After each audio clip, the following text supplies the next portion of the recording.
반갑습니다, 여러분. 또 우리 수많은 가정에서 지금 온라인으로 예배하시는 모든 우리 성도님들, 오늘 말씀을 통해서 하나님의 놀라운 그런 뜻들이 우리 삶에, 또 위로와 은혜가 우리 삶에 있기를 원합니다. 오늘은 레위기 19장 1절에 37절, 조금 길지만 제가 대신 봉독해 드리겠습니다.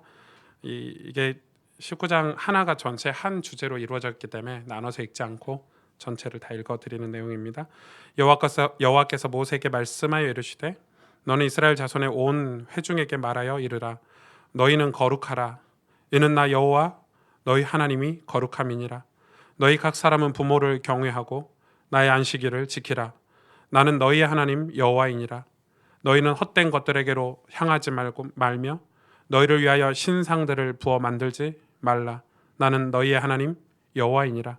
너희는 화목제분을 여호와께 드릴 때 기쁘게 받으시도록 드리고, 그 제물은 드리는 날과 이튿날에 먹고 셋째 날까지 남았거든 불사르라.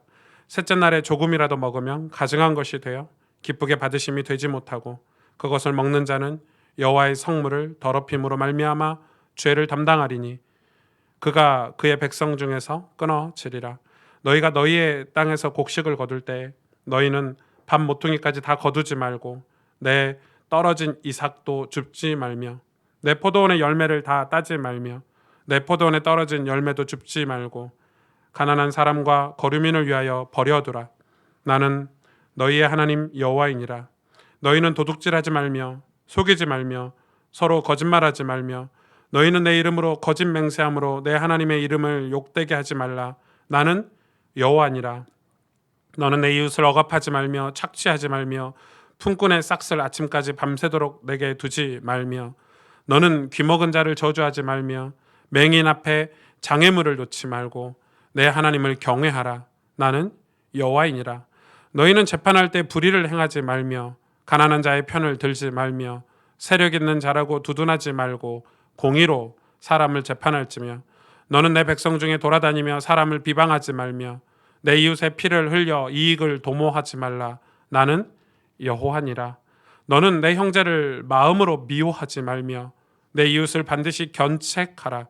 그러면 내가 그에 대하여 죄를 담당하지 아니하리라. 원수를 갚지 말며 동포를 원망하지 말며 내 이웃 사랑하기를 내 자신과 같이 사랑하라. 나는 여호와니라. 너희는 내 규례를 지킬지어다. 내 가축을 다른 종류와 교미시키지 말며 내 밭에 두 종자를 섞어 뿌리지 말며 두 재료로 직조한 옷을 입지 말지며 만일 어떤 사람이 다른 사람과 정혼한 여종 곧 아직 속량되거나 해방되지 못한 여인과 동침하여 설정하면 그것은 책망을 받을 일이니라. 그러나 그들은 죽임을 당하지는 아니하리니 그 여인이 해방되지 못하였기 때문이니라. 그 남자는 그 속건제물 곧 속죄제 순양을 회막문 여호와께로 끌고 올 것이요 제사장은 그가 범한 죄를 위하여 그 속건제 순양으로 여호와 앞에 속죄할 것이며 그리하면 그가 범한 죄를 사함 받으리라. 너희가 그 땅에 들어가 각종 과목을 심거든 그 열매는 아직 할례 받지 못한 것으로 여기되 곧 3년 동안 너희는 그것을 할례 받지 못한 것으로 여겨 먹지 말 것이며 넷째 해에는 그 모든 과실이 거룩하니 여호와께 드려 찬송할 것이며 다섯째 해에는 그 열매를 먹을지니 그리하면 너희에게 그 소산이 풍성하리라. 나는 너희의 하나님 여호와이니라. 너희는 무엇이든지 피채 먹지 말며 점을 치지 말며 술법을 행하지 말며 머리깔을 둥글게 깎지 말며 수염 끝을 손상하지 말며 죽은 자 때문에 너희 살에 문신을 하지 말며 무늬를 놓지 말라. 나는 여호와이니라. 내 딸을 더럽혀 창녀가 되게 하지 말라. 음행이 전국에 퍼져 죄악이 가득할까 하노라. 내 안식일을 지키고 내 성소를 귀히 여기라. 나는 여호와이니라. 너희는 신접한 자와 박수를 믿지 말며 그들을 추종하여 스스로 더럽히지 말라. 나는 너희 하나님 여호와이니라. 너는 센 머리 앞에서 일어서고 노인의 얼굴을 공경하며 내 하나님을 경외하라. 나는 여호와이니라. 거류민이 너희의 땅에 거류하여 함께 있거든 너희는 그를 학대하지 말며 너희와 함께 있는 거류민을 너희 중에서 나은 자같이 여기며 자기같이 사랑하라. 너희도 애굽 땅에서 거류민이 되었느니라. 나는 너희의 하나님 여호와이니라. 너희는 재판할 때나 길이나 무게나 양을 잴 때 불의를 행하지 말고 공평한 저울과 공평한 추와 공평한 에바와 공평한 흰을 사용하라. 나는 너희를 인도하여 애굽 땅에서 나오게 한 너희의 하나님 여호와이니라. 너희는 내 모든 규례와 내 모든 법도를 지켜 행하라. 나는 여호와이니라. 아멘. 이 빛이 있죠. 이 빛이라는 것은 이제 어떤 색깔이 없고 우리가 이렇게 물론 이렇게 뭐 형광등 같은 게 켜져가지고 밝아진 거 외에는 우리가 할 수 없지만 이 빛이 프리즘이라는 도구를 통과하면 이 다양한 색깔의 여러 형태의 빛의 모양이 나타나죠. 그걸 뭐라 그러죠? 스펙트럼이라 그러죠. 그러니까 그냥 보이지 않는 빛이 프리즘을 통과해서 나오는 게 이제 스펙트럼 이렇게 해서 뭐 여러 가지 색깔들이 이렇게 나오게 됩니다. 이 다양한 색깔이 프리즘을 통해서 이렇게 나오지만 본질은 다 뭐죠? 빛이죠. 빨간색도 빛이고 노란색도 빛이고 뭐 하얀색도 빛이고 주황색도 빛이고 그 프리즘을 통과해서 나온 그런 여러 색깔의 빛들도 본질은 빛이죠. 빛이 프리즘을 통과하지 않으면 그런 색깔이 나타날 수가 없는 거죠, 여러분. 이 색깔이 굉장히 다양하게 나타나지만 본질에 있어서는 아무런 차이가 없다 그거죠. 이들도 다 사실 빛이라고 할 수 있는 것입니다. 그만큼 본질이라는 게 굉장히 중요하다고 생각이 듭니다. 이 본질이 무너지면 어떻게 될까요, 여러분? 진리가 무너지면 어떻게 될까요? 정의가 무너지면 어떻게 될까요? 그래서 이제 그 여러분 전쟁을 해도 이 적군들이 가장 먼저 공격한 게 그 나라의 가장 핵심되는 시설을 파괴를 해버리죠. 본질이 무너지면 아무것도 할 수가 없죠. 본질이 무너져 버리면 뭐 그 옆에 본질에 따라서 나오는 여러 가지 색깔을 아무리 공격해도 본질만 계속 있으면 빛은 계속 나오게 돼 있죠. 근데 그 본질을 무너뜨려 버리면 우리 사회는 금방 주저앉게 됩니다. 그래서 여러분 굉장히 이건 중요한 거죠. 오늘 이제 이 많은 분들이 이렇게 가정 예배라는 단어를 사용하더라고요. 여러분 가정 예배 아니죠. 여러분 지금 집에서 예배 드리는 우리 많은 성도님들 가정 예배가 아니죠. 가정에서 드리는 주일 예배예요. 주일 공예배예요. 예배를 똑같이 드리셔야 되죠. 똑같이 양복 입으시고 평소처럼 헌금도 준비하시고 똑같은 자세와 이 마음을 갖춰서 예배 드리셔야 되는 거예요. 만약에 여러분이 집에서 예배 드리니까 추리닝 바람에 그냥 뭐 자다가 일어나가지고 예배 시간 됐네 해서 그냥 TV 틀어놓고 소파에 앉아서 예배 드린다면 그것은 평상시에 여러분이 하나님 앞에 예배를 드리지 않았다는 증거죠. 평상시 사람 앞에서 사람에게 잘 보이려고 자세를 갖추고 교회를 왔다는 증거죠. 하나님 앞에서 드리는 예배라면 내가 가정에서 드리든 직장에서 드리든 같은 자세, 같은 마인드셋을 가지고 예배를 드려야 되죠.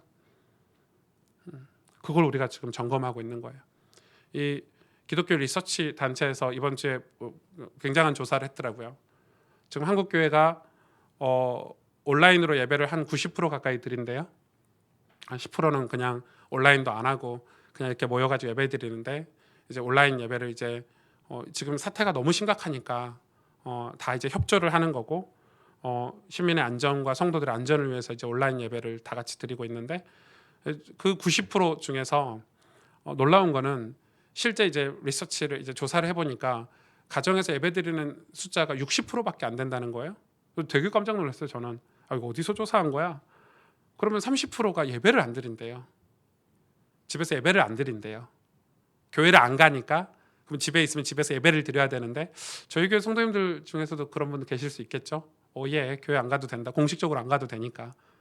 그러면은 집에서 예배를 드려야 정상인데 60%는 예배를 드리지만 30%는 집에 있으니까 예배를 못 드리는 거죠. 그 시간에 예배를 못 드리는 거예요. 좀 자고 어차피 인터넷에 올라져 있으니까 저녁에 메시지 듣지 뭐 이런 식인 거죠.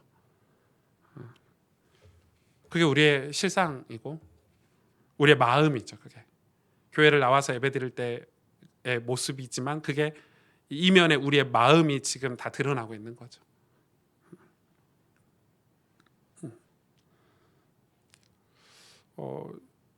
성경은 그래서 이 공동체를 굉장히 많이 강조를 해요.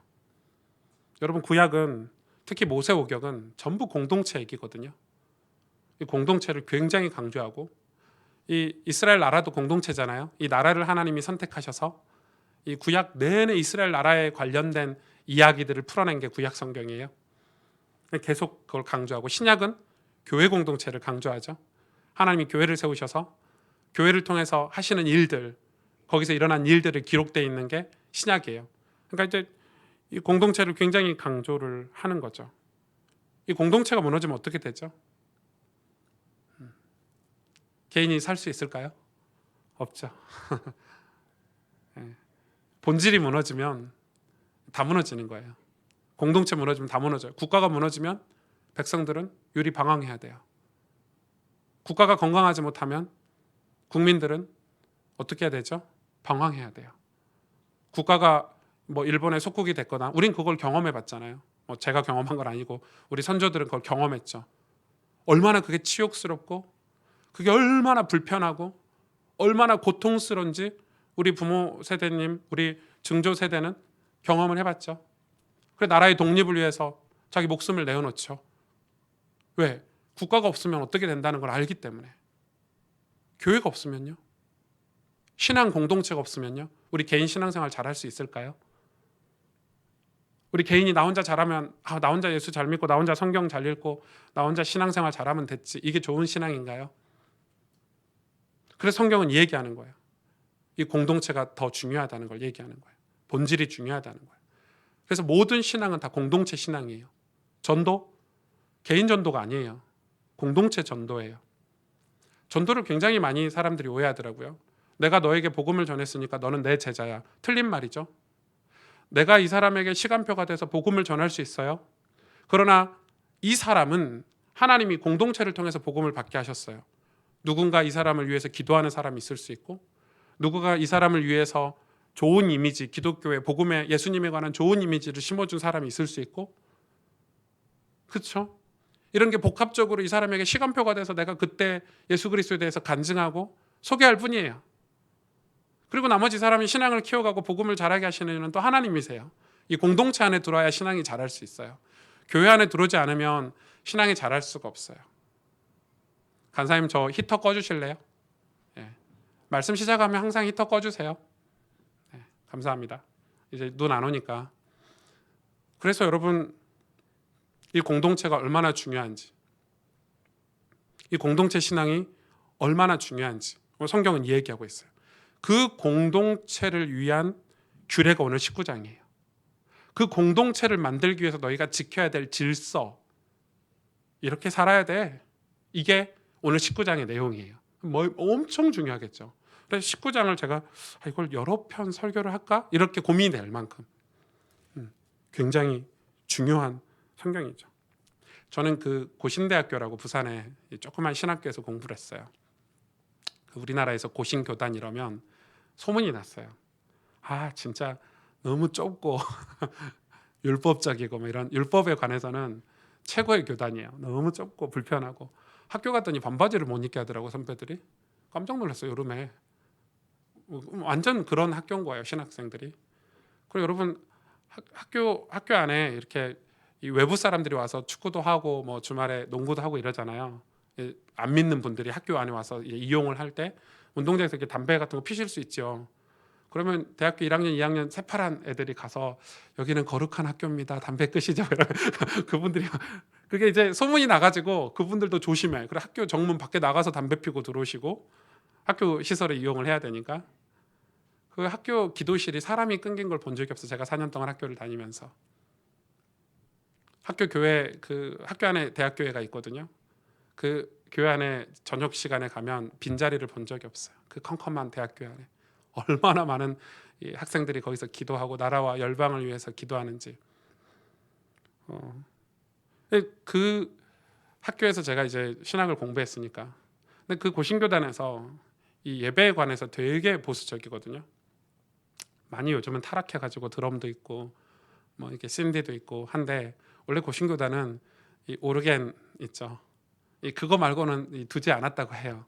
근데 이제 저희 학교 다닐 때는 막 드럼도 있고 이렇게 많이 이렇게 하나님이 다 만드신 악기다 해가지고 이용을 했는데 그 고신교단에서 예배에 대해서 이렇게 주일 예배, 공예배에 대해서 주일날 드리는 예배만 예배라는 단어를 붙여요.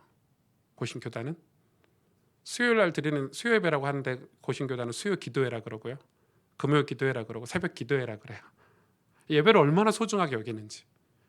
그러니까 이 예배를 다 예배라고 붙이죠. 뭐 가정 예배, 수요 예배, 금요 예배, 우리 뭐 2명 모여도 예배 다 예배라고 하니까 이거를 완전히 여러분 예배는 세레모니가 아니에요. 퍼블릭 워십이거든요. 워십이에요. 하나님께 드리는 하나님이 정해놓으신 법대로 하나님 정해놓으신 규례대로 드리는 예배가 이 주일 예배, 공예배예요. 이 본질이 깨지면 우리 삶은 다 깨져요. 물론 많은 분들이 이렇게 얘기해요. 예배만 드리면 다냐? 삶이 거룩해야지. 예배만 드리면 그게 뭐 그냥 저 사람이 삶이 괜찮아야지 이렇게 얘기하지만 맞는 말 같지만 사실 틀린 말이지 않습니까? 그 예배를 통해서 우리의 삶이 변화되고 거룩해질 수 있는 거예요. 여러분 좋은 교회를 만나면 우리 삶은 변화돼 있어요. 좋은 교회에서 신앙생활을 공동체 안에서 같이 하면 그 좋은 교회의 영향을 받아서 우리 삶도 좋아지게 돼 있어요. 계속 말씀을 듣고 계속 그 신앙의 가르침을 받고 신앙의 교육을 받고 그 공동체 안에서 계속해서 성령의 인도를 받고 하나님과 교제를 하고 하나님 관계를 맺으면 우리 신앙은 좋아지게 돼 있어요. 그러나 공동체가 없으면 신앙이 좋아질 길이 없어요. 그래서 하나님은 이 구약에 끊임없이 거룩한 공동체에 대한 도전을 하고 계시는 거예요. 인간들에게. 그게 너무 중요하다는 거예요. 여러분 우리 삶이 무너질 수 있어요. 우리 삶이 죄악으로 무너질 수 있고 실수도 할 수 있고 연약해서 넘어질 수 있지만 돌아갈 곳이 있어야 되는 거예요. 우리 가정이 건강해야 되는 이유도 같은 거죠. 엄마 아빠들이 우리 가족이 되게 나에 대해서 가족으로 존중해주고 따뜻하게 안아주는 가정이 있어야 돼요. 바르게 교육해주는 가정이 있어야 돼요.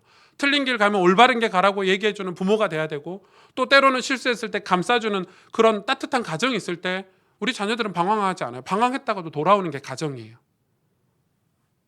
대부분의 비행 청소년들, 제가 청소년 사역을 하면서 다 가정에 문제가 있었어요. 아버지가 알코올 중독자라든지 뭐 어머니가 집에 들어오시지 않는다든지 이 청소년이 갈 곳이 없는 거예요. 그래서 방황하고 문제를 일으키고 갈 곳이 없어요. 가정이 따뜻하고 가정이 이렇게 건강하면 가족들은 계속해서 건강할 수밖에 없어요. 집에 가면 위로가 되는데요. 집에 가면 따뜻하고 집에 가면 기쁨이 있고 감사가 있는데 교회가 그런 곳이에요. 우리 공동체가 그런 공동체가 돼야 되는 거예요. 너무 중요한 시간이죠. 오늘 2절에 보니까 1절에 여호와께서 모세에게 말씀하여 이르시되 2절에 너는 이스라엘 자손의 온 회중에게 말하여 이르라 이렇게 얘기하고 있죠. 모세를 통해서 하나님이 이스라엘 전 회중에게 말하여 이르라. 이게 하나님이 우리 공동체를 세우는 첫 번째 기준이죠. 온 회중에게 말하여 이르라. 내 말을 전달해라 이 말이에요. 그게 지금 설교죠. 지금 오늘날의 설교죠. 내 말을 전달해라 이 말이죠. 다 알리래요. 그게 우리의 설교이고 우리의 사역이에요. 무엇을 알려야 됩니까? 하나님의 계시. 하나님이 시내산에서 모세에게 계시해 주신 그 계시. 왜 계시라고 표현하죠? 하나님이 우리에게 보여주시고 알려주신 게 성경이에요. 그래서 성경을 계시라 그래요. 이 성경을 계시의 책이라 그래요. 유일하게 하나님이 당신을 드러내신 거예요. 당신의 세계, 우리에게 구원의 길, 죄에 대해서, 천국에 대해서, 예수 그리스도의 그 복음에 대해서 하나님 우리에게 보여주신 대로 우리는 믿을 수밖에 없죠. 그래서 그걸 계시라 그래요. 이 계시가 바로 성경이에요. 그러니까 이 계시를 온 회중에게 전달하래요. 그게 공동체의 사역이에요. 그게 공동체의 설교죠. 다시 말해 하나님 말씀이에요. 계시는. 요즘 많은 기독교인들이 교회를 다닌대요. 어제도 제가 그 청년 한 분을 이렇게 만났어요. 제가 약속되지 않고 저희 교회로 오셨더라고요. 청년을 만났는데 저는 좀 충격이고 깜짝 놀랄 일을 많이 경험하는 것 같아요. 그래서 사실은 뭐 신앙 생활을 이렇게 했다 저렇게 했다 뭐 훈련도 이렇게 받았다 저렇게 받았다 많은 얘기들 하는데 지금은 내 삶이 무너졌다. 뭐 이 목사에게 상담받아도 오는 그 레파토리가 거의 비슷하잖아요. 그래서 제가 물어보죠. 그래서 이제 뭘 어떻게 해줄까요? 이렇게 했더니 뭐 저도 잘 모르겠고 저 어떻게 해야 될지 모르겠고 뭐 이런. 그래서 제가 이야기를 했죠. 이제 기본 베이스가 있는 것 같아가지고 성경을 좀 읽으시죠. 성경을 혼자 읽기 힘드시면 강해 설교를 좀 들으세요. 설교를 들으시면서 성경을 좀 읽으세요. 당신이 진짜 하나님께 택함 받은 자녀고 정말 하나님을 믿는 하나님의 백성이 확실하다면 성경을 읽을 때 하나님이 당신을 깨우치실 거고 변화시키실 거예요. 목사님 제가 성경을 한 번도 읽어본 적이 없어가지고 예 그렇죠. 우리가 다 그렇죠. 성경을 읽어본 적이 없죠. 말씀이 없어요. 우리 삶에 말씀이 희미해지는 거예요. 여러분 말씀이 여러분 삶에 있으십니까? 주일 설교가 일주일 동안 여러분 삶에 담겨져 있으십니까? 요즘 기독교인들이 성경을 너무 안 읽죠. 아니 설교도 듣지 않는데 무슨 성경을 읽겠어요. 이 주일날 설교도 귀담아 듣지 않는 시대인데 이게 30%나 되는 사람들이 교회 안 간다고 예배를 안 드리고 있고 설교를 안 듣고 있다는 거예요. 놀랍지 않습니까? 자, 오늘 본문은 그런 공동체를 세우기 위한 거룩한 삶에 대한 규례거든요. 여러 가지 내용이 있어요. 진짜 여러 가지 내용이 있지만 네 가지로 분류가 가능해요. 첫 번째, 공동체를 위한 거룩한 삶을 우리에게 요구하셨는데 첫 번째 요구하신 게 뭐냐면 신앙의 대상이 분명한가? 신앙의 대상이 분명한가예요. 이게 하나님 우리에게 첫 번째로 요구하신 거예요. 2절에 하반절에 보니까 너는 이스라엘 자손 모든 회중에게 말하여 이르라. 뭘 말하라고 가르치냐면 너희는 거룩하라. 이는 나 여호와 너희 하나님이 거룩함이니라. 3절에 너희 각 사람은 부모를 경외하고 나의 안식일을 지키라. 나는 너희의 하나님 여호와이니라. 오늘 19장을 특별히 읽다 보시면 하나님이 뭔가를 한 가지 얘기하고 끝에 꼭 하시는 말씀이 나는 너희 하나님이라는 거예요. 이제 나 너희 주인이야. 난 너희를 구원한 난 구원자야. 너희 나 알지? 내가 너희를 구원했어. 너희는 내 것이야. 지금 이 표현을 19장에 수십 번 반복을 하고 계시거든요. 그 말은 우리의 신앙의 대상이 누구인가? 이건 굉장히 중요하다는 거예요. 그걸 가르치라는 거예요. 이스라엘 백성들에게. 이게 왜 중요하죠? 이스라엘 백성이 광야에서 뭘 훈련받기를 원하시냐면 하나님은 우리의 신앙의 대상이 누구인지를 훈련받기를 원하셨어요. 왜? 애굽에서 하나님을 섬기지 않았거든요. 우상을 섬겼거든요. 근데 가나안의 제사장 나라로 하나님의 거룩한 복음을 전하는 대제사장 국가로 가나안을 들어가게 하시는데 가나안에 온갖 잡신들이 다 있죠. 아스타롯을 비롯해서 수많은 우상들이 있는데 가면 금방 또 희미해져 버려요. 뭐가요? 우리의 주인이 아스타롯인가? 우리의 주인이 우리를 풍요하게 해주는 신인가? 우리를 쾌락을 주는 신인가? 우리에게 즐거움을 주는 신인가? 그래서 누가 사라지죠? 하나님이란 존재가 또 사라지는 거예요. 그러니까 지금 오늘 신앙의 대상에 대해서 분명하게 하나님이 얘기하고 계시죠. 분명하게 얘기하고 계시는 거예요. 30절, 19장 30절, 31절에 이렇게 얘기하고 있어요. 내 안식일을 지키고 내 성소를 귀히 여기라. 나는 여호와니라. 너희 신접한 자와 박수를 믿지 말며 그들을 추종하여 스스로 더럽히지 말라. 나는 너희의 하나님 여호와이니라. 여기에 보니까 하나님을 경외하고 안식일을 지키라는 단어 안에 뭐가 포함되어 있냐면 부모를 공경하라는 게 포함되어 있어요. 신기하죠? 이게 왜 십계명에도 나오죠? 하나님을 공경하고 하나님을 경외하는데 하나님 눈에 안 보이거든요. 그러니까 부모 공경이 꼭 하나님은 같이 넣어 놓으셨어요. 또 이걸 악용하셔가지고 우리 많은 부모님들이 이렇게 자녀들을 이렇게 압박하시고 이러는데 부모 공경을 이걸 반대로 그러려면 여러분 하나님처럼 되셔야 돼요. 여러분 하나님이라면 자녀들이 아무 그 조건 없이 다 경외하고 경배하고 이렇게 하실 수 있어요. 근데 이 부모 공경이 왜 나오죠? 하나님이 가정의 가장 이 부모 우리를 낳아주시고 길러주시고 사랑해주신 부모를 공경하는 것을 하나님 공경하는 어떤 잣대로 삼으신 거예요. 이거 매우 중요해요. 매우 중요해요. 그러니까 신앙이 성숙하면 하나님의 섭리, 경륜 이런 걸 알게 되거든요. 만약에 여러분 잘 보세요. 부모의 사랑은 본질적으로 자녀들에 대한 완전 절대적인 사랑이에요. 그런데 어떤 부모님들은 뭐 수준이 좀 떨어질 수 있고 자녀들에 비해 미국 가면 그런 일이 많죠. 한국에서 미국으로 이민 간 부모 1세대는 영어를 못해. 자녀들은 뭐 잘 키워 막 헌신해서 세탁소에서 일하고 막 페인트 칠해가지고 자녀들 뭐 UCLA 보내고 막 하버드 보내고 다 보내. 이제 자녀들은 영어도 잘하고 사회적으로 지위도 높아진다. 엄마 아빠 보니까 세탁소에서 일하거든. 엄마 아빠 보니까 페인트 칠하거든. 그러니까 뭐예요? 나 우리 엄마 아빠 수준 낮아가지고 이런, 제가 욕을 잘 안 하는데 이런 미국의 1.5세 2세들을 향해서 제가 굉장한 욕을 하고 왔습니다. 이런, 이게 뭐냐면 신앙도 똑같아요. 하나님은 당신의 영적인 자녀들을 연단하시거든요. 연단하세요. 그러면 신앙이 어떻게 되죠? 하나님이 우리를 연단하실 때는 하나님이 싫은 거야. 나에게 왜 이렇게 시련을 주세요? 나에게 왜 이렇게 고난을 주세요? 이렇게 얘기하거든요. 그러지 말라는 거예요. 즉 그 이야기를 하고 있는 거예요. 하나님을 절대 경외하고 절대 신뢰하라는 거예요. 너희가 지금 광야에 있어. 광야에서 얼마나 고생했어 이스라엘 백성이?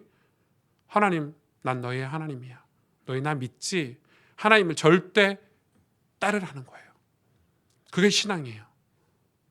하나님을 뭐 80% 믿고 20%는 막 점집 가서 점치고 이러지 말라는 거 오늘 본문에. 그건 신앙이 아니라는 거예요. 그거를 부모 공경해서 메시지를 주시는 거예요. 기본적으로 우리 부모는 공경해야 되는 거예요. 부모가 뭐 모자라든 나를 어떻게 키웠든 그건 둘째 문제고, 오늘 하나님은 그 하나님을 경외하라는, 당신을 난 너의 하나님이라고 인정하고 신앙의 대상으로 인정하라고 하시면서 강력하게 하시는 메시지가 무엇이냐면 안식일이에요. 안식일 제도였어요. 이 안식일의 제도가 나중에 제가 출애굽기를 강의하거나 뭐 신명기를 강의할 때 안식일에 관해서 자세히 설명할 길이 있겠지만, 안식일에는 수십 가지 하나님의 규례가 있어요. 그 주일날, 우리로 말하면 주일이죠. 이 안식일 하루에 관한 규례만 해도 수십 가지가 넘어요. 안식일에 이걸 해야 되고 이걸 안 해야 되고 이걸 해야 되고 이걸 안 해야 되고, 이게요 수십 가지예요. 여러분 아마가 안식일에 관한 율법을 들으면 교회 다니기 싫으실걸요. 그걸 다 지킬 수도 없고 뭐 몇 미터 이상 걷지 말아라 이런 거 있거든요. 네. 일도 하지 말아라 안식일에는.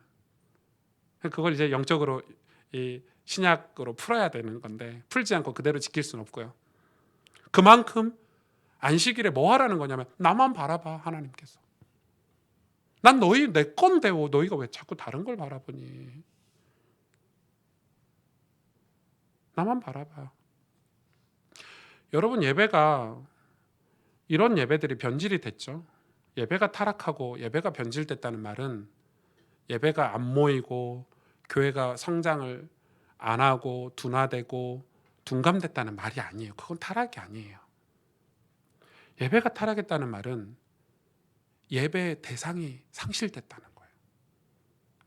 여러분 우리나라 1990년대 후반이나 2000년대 초반 저해 때거든요. 제가 신학교를 한참 다니고 전도사를 할 때 우리나라에 미국에서 들어온 게 뭐냐면 열린 예배, 뭐 구도자 예배 이런 게 막 히트를 쳤어요. 그래서 뭐 예배 무대를 화려하게 해놓고요. 예배 형식 다 없애버리고 뭐가 좋게? 야 무조건 불신자들이 예배 와서 복음을 들을 수 있는 예배를 만들어야 돼. 그게 구도자 예배 같은 거잖아요. 열린 예배. 드라마 같은 거 하고. 제가 그래서 성경을 진짜 많이 읽었거든요. 예배 시간에 드라마라는 본문이 없어요. 드라마 하고 막 락커같이 찬양하고. 그래서 이제 불신자들이 오면 조금이라도 가까워지고 불신자와 좀 가까워져서 복음을 전하려고 하는 그 목적을 가지고 예배를 드렸지만 그건 하나님 기뻐하시는 예배가 아니었죠. 여러분 예배는 구원받은 하나님의 백성들의 예배만 하나님 받으십니다. 불신자들의 예배는 안 받으십니다. 그러나 불신자들이 예배에 초청이 돼서 그 하나님을 만나고 그 예배에 임재하신 하나님의 영광을 보면서 자기도 예수님을 믿어야 되겠다고 초청이 되는 거지, 예배는 믿는 자, 십자가를 믿는 구원받은 자들의 공동체 예배를 하나님이 흠양하시지 예배의 대상이 사람이 돼서는 안 된다 이 말이에요. 예배의 대상이 새신자가 돼서는 안 된다는 거예요. 자꾸 교회에서 목사님이 새신자 중심의 예배를 드리라는데 완전 무서운 말이에요. 예배는 하나님 중심의 예배를 드려야 돼요. 하나님께 영광이 되는 예배를 드려야 되는 거예요. 이 안식일의 주인은, 이 주일의 주인은 주님이세요. 물론 일주일 7일의 주인이 하나님이세요. 모두가. 그러나 내가 그걸 확인하는 시간으로 하루를 비워놓으신 거예요. 월화수목금토는 너희가 하나님 백성으로 살 때, 세상에서 너희가 살 때, 먹고 살 때 하루는 그 증거로 모든 날이 다 내 거지만 이 주일날 하루는 너희가 나를 내 자녀고 내 백성이라는 증거로 와서 예배드려. 이렇게 법으로 정해놓으셨어요. 신앙의 대상 하나님이어야 돼요. 그래서 예배는 하나님의 백성들의 뭐냐면 송영이어야 돼요. 송영. 거룩하게 영광 돌리는 거예요. 찬송으로 영광 돌리는 게 예배예요. 온 마음과 정성을 다해서 드려야 되는 거예요. 그래서 하나님이 이 안식일에 우상 숭배하는 것에 대해서 엄격하세요. 엄격하세요. 그 이스라엘 백성들이 광야에 가서 여러 가지 기적을 경험하잖아요. 하나님이 여러 가지 축복들을 경험하고 나중에 이제 시내산 앞에 가서 모세를 시내산으로 부르시죠.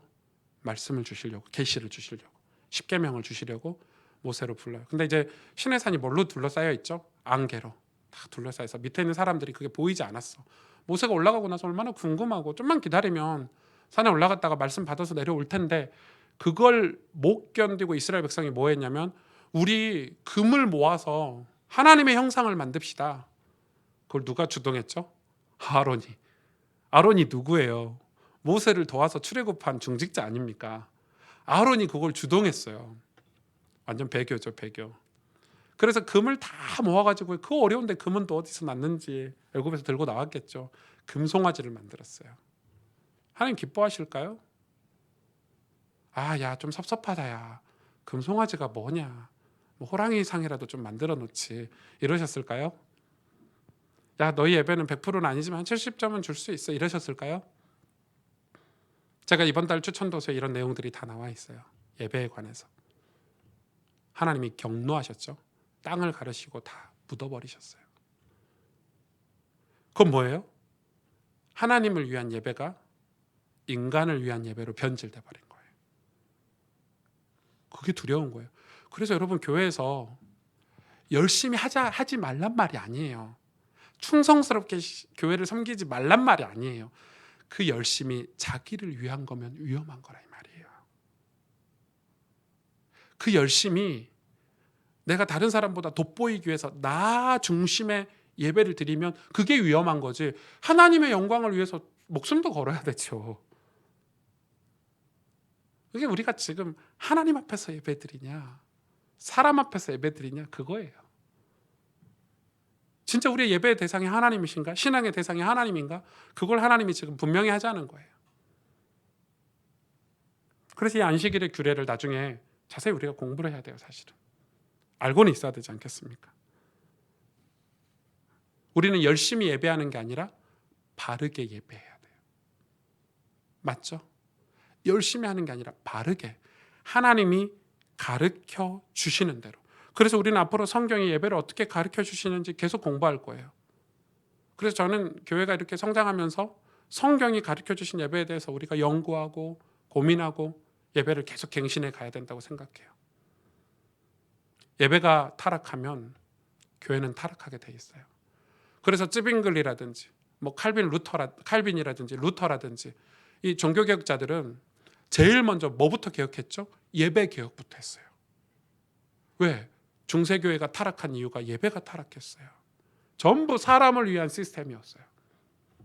그래서 그들이 예배갱신부터 한 거예요. 하나님께 예배. 그래서 교회 안에 형상들, 모양들, 뭐 마리아상, 뭐 예수님상 다 철거해서 부시고요. 칼빈이 그랬죠. 하나님, 거룩하신 하나님, 하나님의 임재를 위한 예배로 다 예배를 갱신했어요. 종교개혁의 핵심은 예배개혁이었어요. 종교개혁의 핵심은 우리가 복음운동이라고 생각했는데 복음을 깨닫고 나면 제일 먼저 회복되는 게 예배예요. 예배가 회복돼야 공동체가 세워지고 그 공동체가 세워야 우리 가정과 자녀들이 바른 신앙 복음을 받을 수 있어요.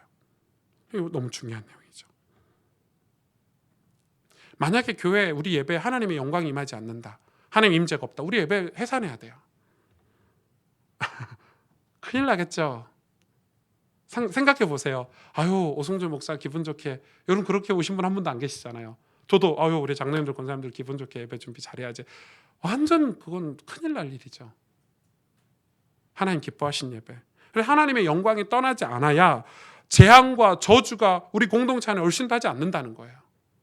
하나님 이곳에 머물러 주셔야, 거룩하신 하나님이, 능력의 하나님이 이곳에 우리와 함께 해 주셔야 우리 공동체 사단이 얼씬하지 않는다는 거예요. 너무 중요하죠. 두 번째, 공동체를 위한 거룩한 삶. 두 번째, 그냥 예배만 잘 드려라가 아니더라고요. 화목 공동체를 추구하고 있는가. 자, 하나님이 안식일에 관해서 설명하시고 곧바로 5절에서 8절에 너희는 화목 제물을 여호와께 드릴 때 기쁘게 받으시도록 드리고, 안식일에 대해서 가르치시고요. 그다음 바로 화목 제물, 7절 8절 제가 설명 안 해도 화목 제물에 대해서 여러분 다 공부하셨잖아요. 이튿날까지 다 나눠 먹어라. 3일째는 먹으면 너네 부정한 거다. 다 버려야 된다. 다 나눠 먹어라. 그 화목 제물이 제일 제사 양이 많아요. 제일 큰 짐승을 잡고 그걸 다 나눠 먹어라. 그게 화목제였잖아요. 우리 화목제에 대해서 우리는 공부를 다 했어요. 17절 18절에 이렇게 얘기하고 있어요. 내 형제를 마음으로 미워하지 말며 내 이웃을 반드시 견책하라. 그러면 내가 그에 대하여 죄를 담당하지 아니하리라. 원수를 갚지 말며 동포를 원망하지 말며 내 이웃을 사랑하기를 내 자신과 같이 사랑하라. 나는 여호와니라. 공동체를 위한 거룩한 삶이 예배만 잘 드리면 되지가 아니라 화목제를 드려야 된대요.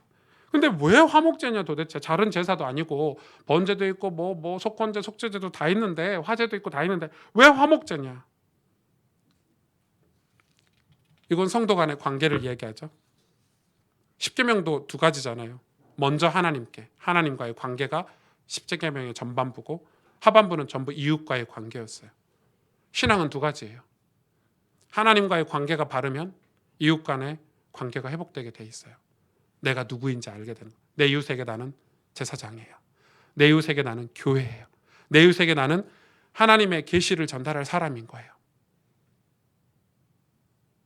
그냥 화목해라가 아니에요. 좀 친하게 지내, 같이 밥 먹고 여행 다니고, 이런 화목이 아니에요. 내 이웃을 내 자신과 같이 사랑하래요. 내 자신을 어떻게 사랑했어요?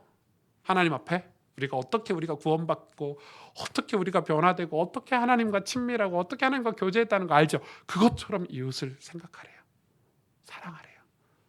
그냥 사랑이 아니에요. 딸기 갖다 주고 이런 사랑을 말하는 게 아니고, 그게 우리가 이 땅에 살아가는 이유예요. 신약에 와서 이 화목은 주로 성령께서 하시는 사역에 제한되어 있어요.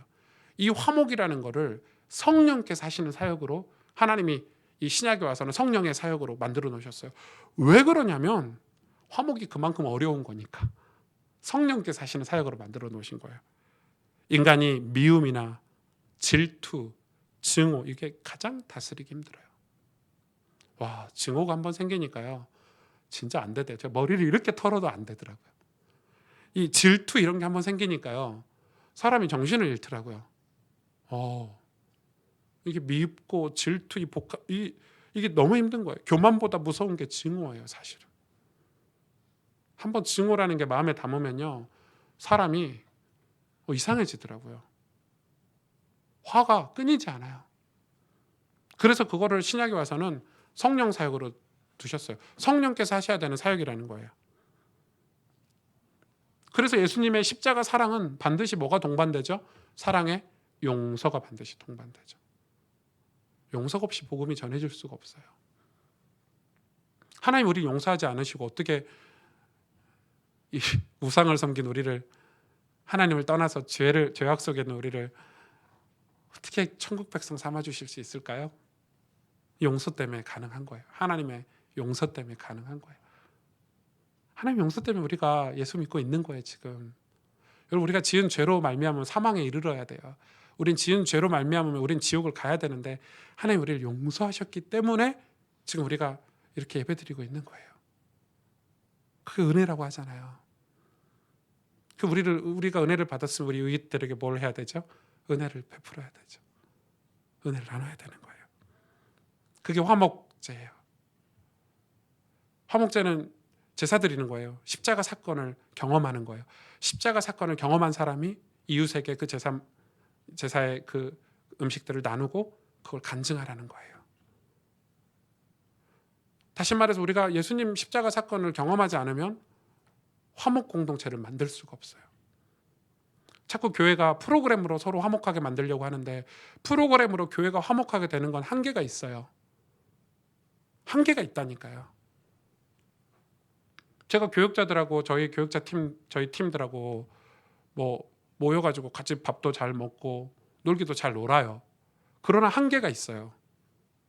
마인드가 통하지 않은 거예요. 이 친구들이 하나님 앞에 무릎 꿇지 않고 십자가 보혈의 은혜를 받지 않으면 저는 이 친구들하고 같이 일할 수가 없어요. 공동체가 될 수가 없어요. 마인드가 다른데요. 다른 동기를 다 가지고 있는데요.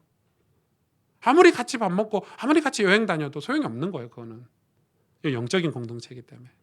그래서 교육자 그룹에게 부탁을 하는 거예요. 안 그러겠습니까, 여러분? 그거예요, 화목제사가. 우리는 화목 공동체가 돼야, 교회가 화목 공동체가 돼야 세상을 이길 수 있고 세상을 이끌 수 있고, 교회가 그래서 새 가족들이 교회에 오면 뭐 1:1로 양육도 받아야 되겠죠. 교육도 받아야 되지만 사실은 옛날에는 1:1 양육이라는 게 없었어요. 그냥 교회에 오면 자연스럽게 복음을 깨닫고 우리 권사님처럼 신앙생활하고 장로님처럼 신앙생활하면 그 속에서 성령께서 역사하셔서 복음이 스며들고, 이 공동체 자체가 전도 현장인 거예요. 사실은 데리고 와라. 새 가족이 이 안에 들어오기만 하면 다 살 수 있는, 하나님이 구약에 만드신 공동체는 그런 공동체죠. 화목 공동체. 여기 갔더니 우와, 놀랍네. 놀랍구나. 저분이 저런 삶을 왜 사는지 몰랐는데 공동체 안에 들어가 보니까 알게 됐네. 얼마나 은혜를 사모하고 얼마나 하나님 말씀에 경청하고 하나님을 경외하는지, 그래서 저 사람이 저런 삶을 살고 있구나. 연단 속에서 인내하며 배려하며. 공동체는 화목 공동체여야 돼요. 세 번째, 공동체를 위한 거룩한 삶, 약자를 배려하고 있는가. 오늘 본문에 나오는 내용들이에요. 9절 10절에 너희가 너희 땅에서 곡식을 거둘 때 너는 밭 모퉁이까지 다 거두지 말고 내 떨어진 이삭을 줍지 말며 내 포도원의 열매를 다 따지 말며 내 포도원에 떨어진 열매도 줍지 말고 가난한 사람과 거류민을 위하여 버려두랴. 나는 너희 하나님 여호와이니라. 아멘. 이 말씀을 지켜가지고 이삭 줍는 여인이 나왔죠. 네. 누구예요? 룻. 지금 이게 왜 중요하냐면, 우리는 지금은 어떻게 되죠? 지금 우리가 다 걷어요. 밭에 이삭 하나 안 남기고 다 걷어. 그리고 우리 창고에 놔두고 그리고 나눠줘. 그럼 어떤 현상이 발생하죠? 불편해. 가서 구걸해야 돼. 그렇잖아요. 저 먹을 것 좀 주세요. 이삭 좀 나눠주세요. 줄 때 어떤 마음이죠? 거만한 마음. 내가 받은 은혜가 공짜로 나는 받았는데 줄 때는 거만한 마음이 생기는 거야. 창고에 열쇠 띠띠띠띠 눌러가지고 그때는 열쇠 셋대 이런 거로 줄 때는 다른 마음이 돼버리는 거지. 하나님 내게 복을 주셨는데 복을 나눠줄 때는 내 복으로 주는 거야. 가난한 자를 그렇게 돕지 말래요. 그냥 거둬들일 때 조금 남겨두고, 모퉁이에 조금 남겨두고, 떨어진 이삭을 줍지 말고 그럼 누구나 와서 밭에 와서 그냥 가져가는데 불편함이 없는 거예요. 놀랍지 않습니까? 하나님 은혜가 놀랍죠. 약자를 그렇게 섬기래요. 왜? 너희도 약자였잖아. 왜 그거 까먹고 살아? 남을 베풀 때는 그렇게 베풀어야 되는 거야. 더 놀라운 거는 15절부터 18절까지 너희는 재판할 때 불의를 행하지 말며 가난한 자의 편을 들지 말며 재력 있는 자라고 두둔하지 말고 공의로 사람을 재판할지며. 저는 진짜 성경 읽으면서 너무 많은 걸 깨달아요. 가난한 자의 편을 들지 말래요. 가난한 자라고 잘못을 두둔하지 말라는 거예요. 그러면 어떻게 되죠? 계속 가난하게 살아야 돼요. 이해가 되시죠? 가난한 자라고 배려해주면 계속 그렇게 살아야 되는 거예요. 가난한 자도 어떤 정의와 질서에 들어와서 어떤 규례를 통과해서 회복이 돼야 되는데, 그래서 여러분 이 공산국가, 사회주의 국가에서 자꾸 막 무료로 배급하고 배식하고 막 청년들 실업수당만 몇백만 원씩 주고, 이거 위험한 거예요. 그닥 좋은 것만은 아니에요. 저희 누나께서도 직장 다니다가 지금 실업급여를 엄청 받으신다고 좋아하시던데 회개하시고, 그 좋은 거 아니에요. 사람이 일을 안 하고 그 공짜로 받는 건 옳지 않아요. 그걸 뭐라고 하는 게 아니에요. 제가 전 전라도 사람이니까 배려해서 들으시고, 그건 진짜 약자를 배려하는 게 아니라는 거예요. 공의롭게 해줄 때 약자가 살아날 수 있어요. 그러면서 뭐라고 합니까? 이삭은 놔두라는 거예요. 그러니까 살 길을 만들어주면서, 그러면서 공의롭게 재판할 때는, 죄를 지었을 때는 분명하게 재판을 하고, 그 대신 우리 삶에서는 약자가 살 수 있는 길을 열어놓으라는 거예요. 너무 하나님 멋지지 않습니까? 우린 약자를 배려하고 있습니까? 그들은 그러면서 나중에 보면 이 약자를 미워하지 말고 견책하라는 단어가 있어요. 견책은 뭐예요? 가르치요. 책임지고 가르치라는 거예요. 우리는 약자를 보면 업신여기고 미워해요. 그건 배려가 아니죠. 저게 진짜 복음도 모르는 게, 그거나 성경이 원치 않는 지도자의 모습이에요. 성경의 모습은 복음도 모르는 저 사람이 나였어, 옛날에. 그래서 어떻게 해야 돼요? 가르치라는 거예요. 교육하라는 거예요. 저는 나중에 저희 비브리지가 좀 커지면 제일 하고 싶은 게 교육 사업이에요. 아무리 먹을 거 갖다 줘도요, 그때뿐이에요. 학교 세워야 돼요. 교회 세워야 돼요. 맞죠? 그들에게 살 길을 열어줘야 돼요. 좀 오늘 그 이야기를 하고 계시는 거예요. 미워한다는 말은 내 마음에 들지 않는다는 말인데, 내 마음에 안 들면 어떻게 그냥 내버려 둬야 되나요? 저희도 다 하나님 마음에 안 들었었는데, 하나님 마음에 들도록 가르치라는 거예요. 그게 우리의 사역이에요. 34절에 보면 학대하지 말래요. 절대 약자를 학대해서는 안 돼요. 그럼 구원의 길을 없애버리는 거예요. 하나님 만날 길을 무너뜨리는 거예요. 그래서 신약에 와서는 학대하는 자, 시험 들게 하는 자는 목에 연자맷돌을 아시죠? 바다에 집어 던지래요. 시험 들게 하는 자는. 왜? 하나님 만나는 길을 제한해 버린 거거든요. 시험 들게 한다는 말은. 나 저 사람 때문에 교회 절대 안 가. 나 저 사람 때문에 절대 예수 안 믿어. 저 사람에게 하나님이 책임을 찾는다는 거예요. 물론 시험도 안 들어야 되겠지만 학대하지 말래요. 학대하지 마세요. 자녀들을 학대하지 마세요. 언어폭력 하지 마세요. 공의롭게 하래요. 공의롭게.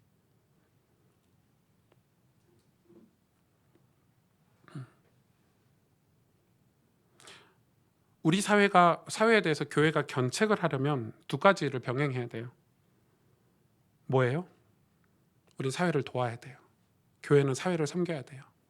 약자를 섬겨야 돼요. 그래서 최선을 다해서 비브리지가 이 한포노 자녀들, 고아원 이런데 여러분 조금씩 헌금해 주신 거, 후원해 주신 걸로 도우려고 하는 거예요. 이번 주에도 우리 박정현 선수가 엄청난 금액을 비브리지 후원해 주셨어요. 그 금액 그대로 대구로 보냈어요. 저는 진짜 잘한 일이라고 봐요. 그런데 많은 기독교인들이 다 말뿐이에요. 다 말만 해. 다 말뿐이에요. 다 가르치려고만 해. 견책하려고만 해. 뭐는 없죠? 밭에 이삭은 안 남겨놔. 밭에 이삭은 다 끌어모아 자기 창고에. 그래놓고 가르치려고만 해. 미워하고 증오하고 학대하고. 그건 하나님이 원하시는 거룩한 삶이 아니라는 거예요. 대부분 말만 하기 때문에 하나님 사용하시지 않고 하나님 떠나시는 거예요.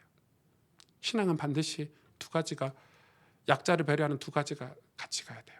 우리 삶에 약자를 위한 배려, 그리고 그들을 가리키는 것, 두 가지가 같이 가야 되는 거죠. 마지막 네 번째, 공동체를 위한 거룩한 삶.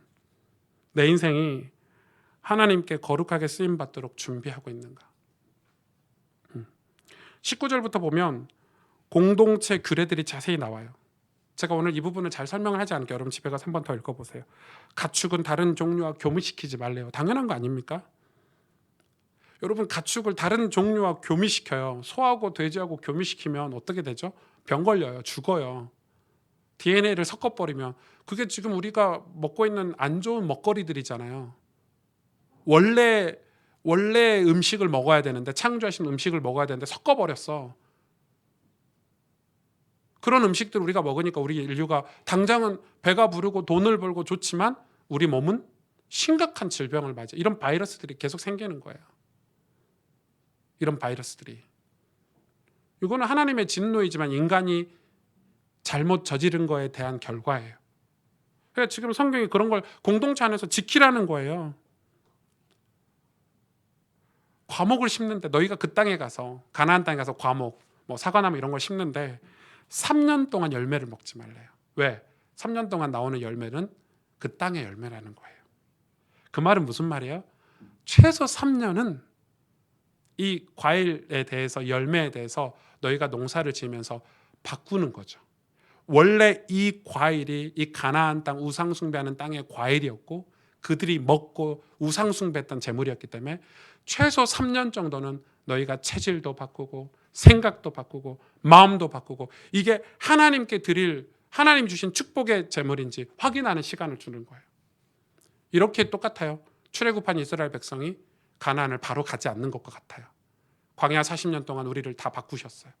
완전 체질, 사상, 우리의 생각을 싹 바꾸셨어요. 오직 여호와 하나님, 여호수아 갈렙. 그래서 3년 동안 과실을 먹지 말래요. 그리고 네 번째 첫 열매를 하나님께 다 드리래요. 먹지 말라는 거죠. 또 다섯 번째 열매를 먹는데 하나님이 풍성할지니 축복하셨어요. 우리 생각과 하나님 생각은 다르죠. 우리는 광야가 없었으면 좋을 것 같은데, 당장 빨리 먹으면 좋은데, 당장 눈앞에 보이는 이익을 추구하는데, 하나님은 우리를 광야를 반드시 거치게 하세요. 여러분, 예수님 처음 믿는 우리 교회 새신자들, 새가족들, 이제 교회 1년, 2년 되신 분들, 최소 3년은 걸립니다.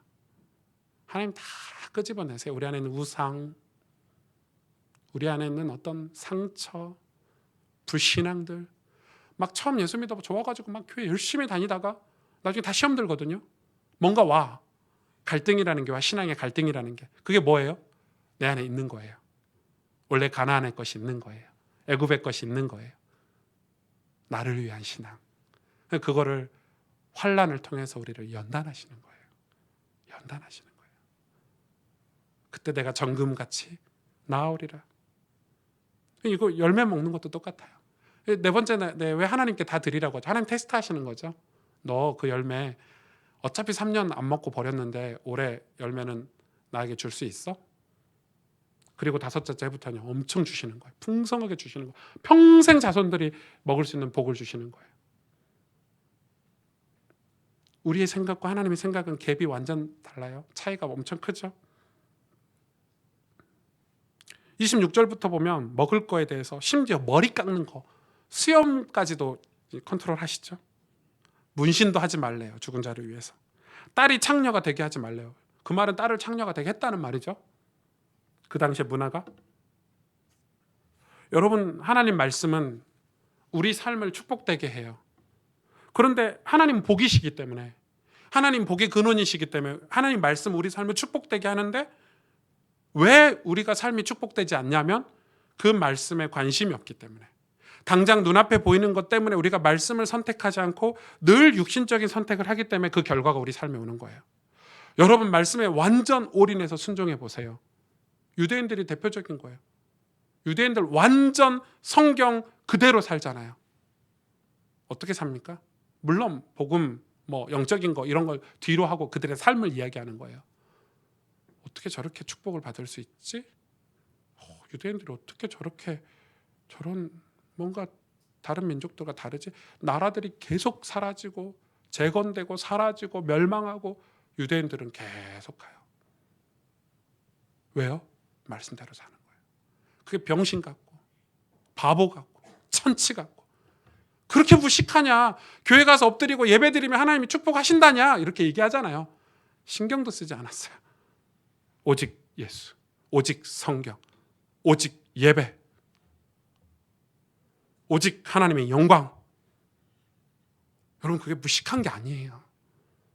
하나님이 정말 살아계신 창조주시라면 그게 맞는 거잖아요. 맞죠? 그래서 하나님은 광야에서 하나님을 바라보는 훈련을 하시는 거예요. 3년 너 기다릴 수 있어? 3년 연단 받을 수 있어? 왜냐하면 우리는 하나님의 제사장 나라가 돼야 돼요. 이 땅에서 하나님 제사장 나라가 돼요. 그러기 위해서 우리의 생각, 우리의 삶의 방식, 우리의 전통이 아니라 하나님의 생각, 하나님이 말씀하신 방식, 하나님이 말하시는 전통을 배워야 돼요. 내가 아니라 하나님, 내 나라가 아니라 하나님 나라, 내 뜻이 아니라 하나님 뜻을 배워야 돼요. 그게 지혜예요. 우리가 인간이 가장 행복하게 살 수 있는 그게 축복이에요. 그걸 준비하라는 거예요. 근데 이 시대 젊은이들이 너무 똑똑하잖아요. 요즘 젊은이들이 인터넷 세대 너무 똑똑하죠. 자꾸 잘 못 알아듣고 신앙 준비하라고 얘기하는데 신앙 준비를 안 하더라고요. 제가 결혼한다고 저에게 찾아오시는 모든 분들에게 똑같은 얘기를 하고 결혼식 주례 때 모든 메시지가 다 똑같아요. 결혼식 준비하지 말고 결혼 생활 준비를 해라. 신앙 준비를 해라. 하나님 너 축복하실 거다. 잘 못 알아먹어요. 자꾸 엉뚱한 준비하더라고요. 자기 맘대로 사는 거죠. 주일날 교회 한번 가끔 나와주고 뭐 이런 거죠. 본인은 교회 나왔을지 모르지만 하나님 기뻐하시지 않으십니다. 축복은 없어요. 축복은 그 축복의 길을 가야 오는 게 축복이에요.